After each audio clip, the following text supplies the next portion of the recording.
இரண்டாம் வாசகம் முன்னுரை. இன்றைய இரண்டாம் வாசகம் திருமணமானவர்கள் தங்கள் துணைவியிடம் எத்தனை அன்பு கொண்டு வாழ வேண்டும் என்பதை எடுத்துரைக்கிறது. ஒவ்வொரு நாளும் ஒருவரை ஒருவர் ஏற்றுக்கொள்ளவும் ஒருவரை ஒருவர் மன்னிக்கவும் இதற்கு அன்புதான் மையமாக உள்ளது. திருமண வாழ்வு ஆணும் பெண்ணும் நிரந்தர அன்பில் நல்ல புரிதலோடு என்றென்றைக்கும் இருவரும் இணைந்து வாழ்வது என்பதை எடுத்துரைக்கும் இவ்வாசகத்திற்கு நாம் அனைவரும் அன்புடன் செவிசாய்ப்போம். திருமணத்தில் அடங்கியுள்ள மறைப்பொருள் பெரிது. இது திருச்சபைக்கும் கிறிஸ்துவுக்கும் பொருந்துவதாக கொள்கிறேன். திருத்தூதர் பவுல் எபேசியருக்கு எழுதிய திருமுகத்திலிருந்து வாசகம்.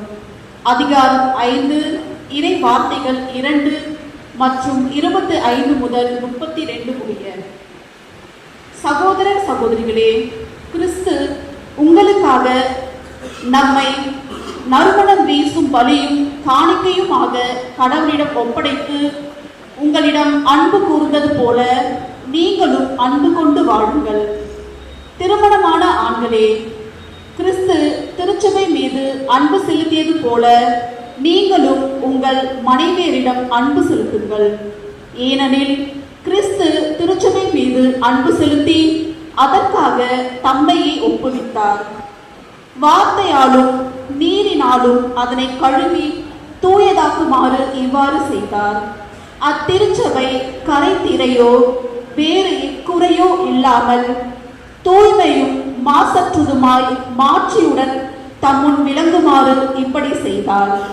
அவ்வாறே கணவர்களும் மனைவியரை தம் சொந்த உடலென கருதி அன்பு செலுத்தி கடமைப்பட்டிருக்கிறார்கள். தம் மனைவியின் மீது அன்பு கொள்கிறவர் தம் மீதே அன்பு கொள்கிறவர் ஆவர். தம்முடைய உடலை எவரும் வெறுப்பதில்லை, அதை பேணி வளர்க்கிறார். அவ்வாறே கிறிஸ்துவும் திருச்சபையை பேணி வளர்த்து வருகிறார்.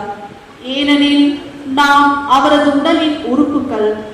இதனால் கணவர் தம் தாய் தந்தையை விட்டுவிட்டு தம் மனைவியுடன் ஒன்றித்திருப்பார். இருவரும் ஒரே உடலால் இருப்பர் என மறைநூல் கூறுகிறது. இதில் அடங்கியுள்ள மறைப்பொருள் பெரிது. இது திருச்சபைக்கும் கிறிஸ்துவுக்கும் பொருந்துவதாக கொள்கின்றேன். ஆண்டவர் வழங்கும்